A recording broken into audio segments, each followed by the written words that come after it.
So a few days ago, I decided to quit my job as an Amazon delivery driver. Now, before I get into why I decided to do that, I want to go over what my experience was working as an Amazon delivery driver and why I actually think if you're considering becoming an Amazon delivery driver, you should just do it. Even though I'm just telling you right now that I just decided to quit and I'm never going to work there again. I don't really want this to be a long video, so I'm going to try to get as straight to the point as I can. There's a lot of videos you can find on YouTube of people's experience at Amazon, but this isn't really about what it's like to work at Amazon. It's more about if you are deciding to work there, why should you work there, and what should your intention be when you're working there? So I started working there probably about 5 months ago, and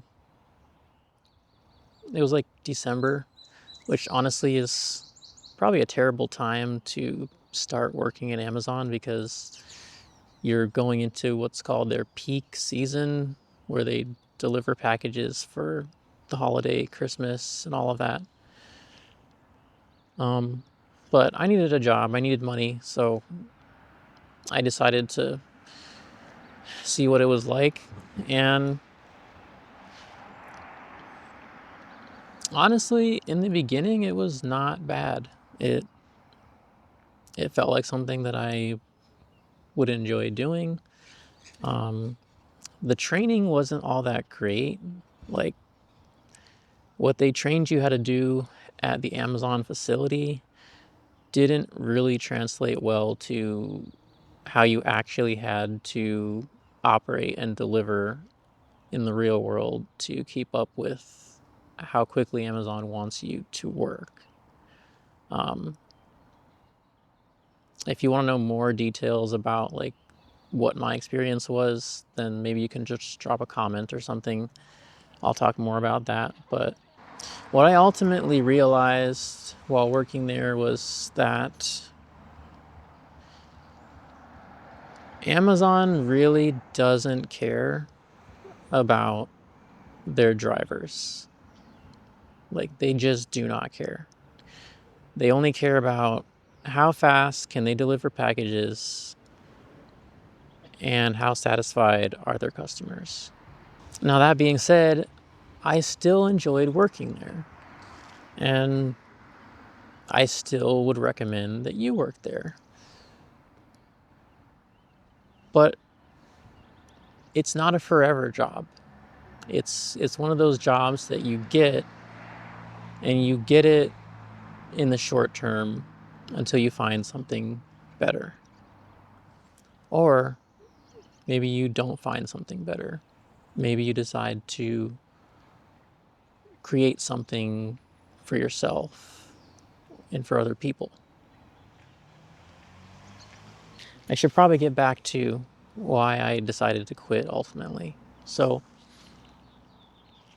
while I was working there, it started out not bad, honestly. It was like any job, it has its quirks, but it wasn't bad.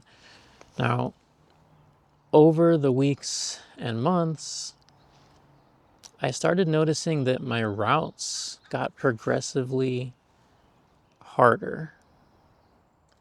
At first, I thought maybe my DSP just really doesn't like me and they're giving me routes to try to make me quit. But then I realized, no, it's actually has nothing to do with my DSP. It's an issue with Amazon itself and the way their algorithm works. Now, I have no way of actually confirming this, but I'm about 90% sure, just from tracking my routes over time, that Amazon has created an algorithm to essentially optimize routes so that people can deliver packages as fast as physically possible. Not as fast as humanly possible, but as fast as physically possible by a human. The way it works is they start you off with a reasonable amount of stops. And if you don't know, stops are just like, let's say you have 300 packages to deliver and you're going to 150 houses. Each house would be considered a stop in most cases. Sometimes they group houses together, but generally one stop equals like one house or one address. So they start you off with a reasonable amount of stops. Well, in the beginning, they actually do what's called nursery routes, which are under 100 stops in a day. But then they increase it to full routes. And these full routes are more like 140 stops, 150 stops, 160, 170. And this is okay. You really have to go fast when you're doing over 150 stops a day. But where the issue is the algorithm doesn't stop there. The algorithm says, hey, Corey just finished early. Let's add 5 more packages or 5 more stops to his next day. So then the next day you go, and instead of, let's say, 160 stops, you now have 165 stops. And because of that, you think, okay, I need to actually work a little bit harder today because now I have 5 more stops. I should probably go a little bit faster. And so you go a little bit faster because ultimately you can't get back to the station late because then your DSP will complain. So you go faster, and let's say you get back on time. Great. Awesome. You're on time. You delivered 5 more packages than normal. But let's say the next day something happens. Maybe not as many issues pop up in your route, and for whatever reason, you're able to deliver the packages slightly earlier than last time. Again, Amazon's algorithm says, Corey finished early today. Let's add more stops to his route. The next day, you have 175 stops on your route. So now you're really rushing. You're like, okay, now I've got like 15 stops more than usual. And this just keeps going over and over and over again over weeks.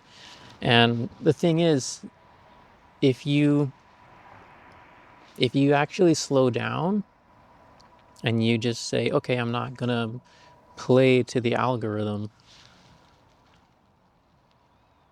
well, then you have to end up getting rescued by other drivers. And then, well, basically your DSP won't like you anymore, and they'll ultimately end up firing you. So you kind of have this underlying anxiety of, I have to finish on time and I have to deliver all of the packages that are on my route.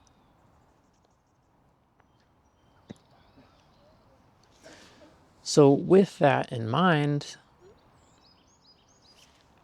it's like their algorithm is constantly training their drivers to keep going faster and faster and faster.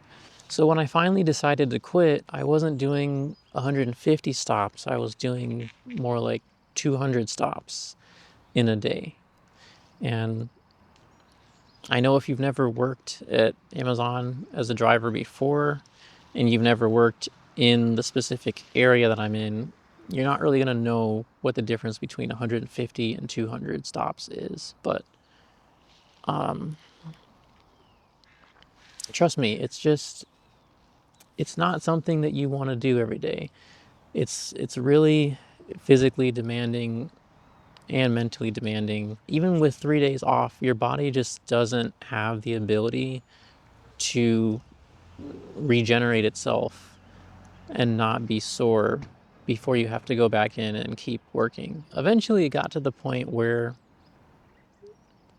I was literally running on every single stop. I was running. I took two 15-minute breaks over 10 hours. I didn't take my 30-minute break. And I was constantly driving anywhere from about 5 to 8 miles an hour over the speed limit, even in neighborhoods.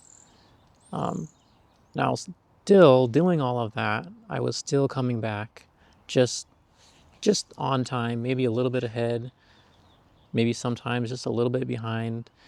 But it became clear to me at that point that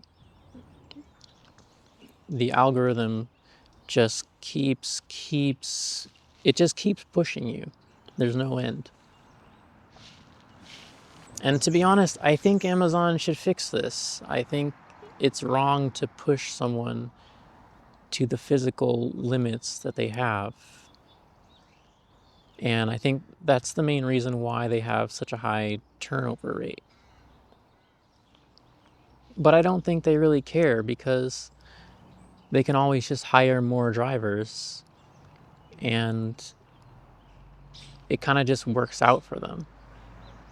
So by now you might be wondering, well, hey, why, if Corey says it's so freaking bad, why is he recommending that I work there?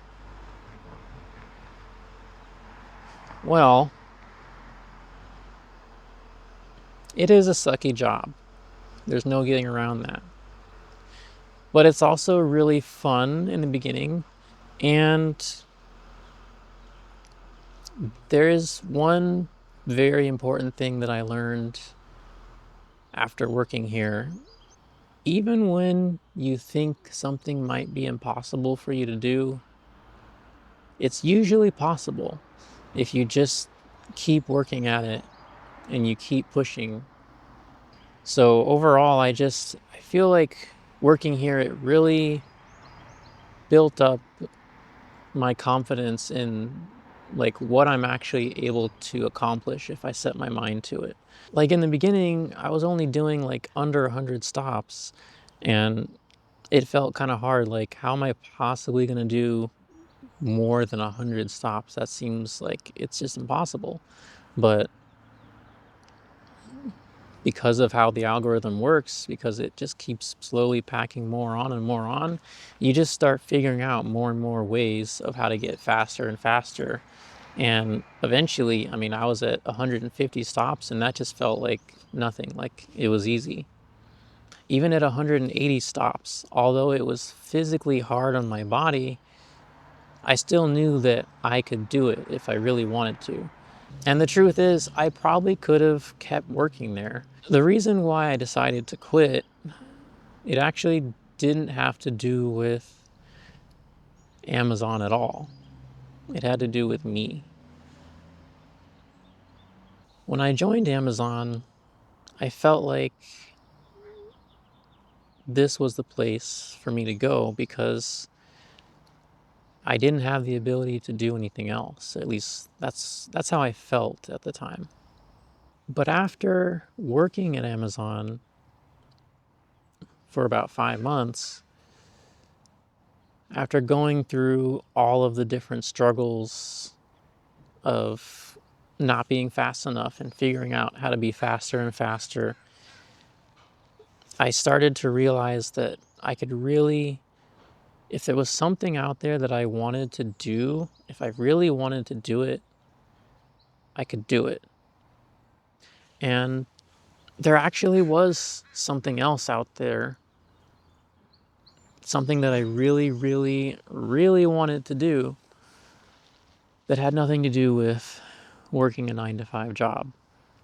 And that is, I wanted to create an app. I wanted to make an app that would not necessarily replace social media, but give people a place to go where any idea that they have, any intention that they have, they can put that out into the universe, into the field, and other people will resonate with it and they can connect based on their ideas. I actually had this idea a long time ago, like years before I decided to join Amazon, but at the time when I had it, I just didn't think it was possible that I could create such a thing. Yeah, it's kind of crazy. Like, basically, if you're anyone with some kind of intention, if there's anything that you've ever wanted to do or say or talk about or accomplish in your life, that is what this app is for. This app is for people that actually want to accomplish or realize their intentions. And it doesn't have to be like some grandiose idea either. I mean, you could create an intention about wanting to meet the perfect partner, or an intention about wanting to find someone who's interested in some special niche game that you like to play, and talk about creating new characters for it or something. It literally doesn't matter what you want to do, and it doesn't work based on likes or shares or how many followers you have. There's actually no such thing as a follower or a like on LumenPleroma. So yeah, it's all about creating intentions and connecting based on those intentions. So yeah, if you're interested, there's going to be a link in the bottom of this video. Most of the functionality is free. There's actually a feature where you just share the app with another user and it will actually unlock more features within the app. Because ultimately, I really want this application to be everywhere. Like, I want this to be something that everyone uses. And so, we just need to, I want this to get out there to as many people as possible. So if you're thinking about working in Amazon, I would just say do it. The worst thing that could happen is you quit the next day. It's really that simple. I personally think you should do it. Just go do it. You'll at least learn something. Now, if you're already working for Amazon, maybe you're looking for another job. That's cool. But ultimately, with the way AI is going, a lot of people are gonna be out of work, and jobs in general, I don't know, there's just a lot changing in the world right now. And I think we all need to really sit down and decide what are the things that are the most important to us, and what do we want to actually create with each other? Who do we want to actually associate with and connect with? That's it for this video. There's a bunch of other videos that I want to make in the future about a whole bunch of different topics, not just Amazon. Anyway, yeah.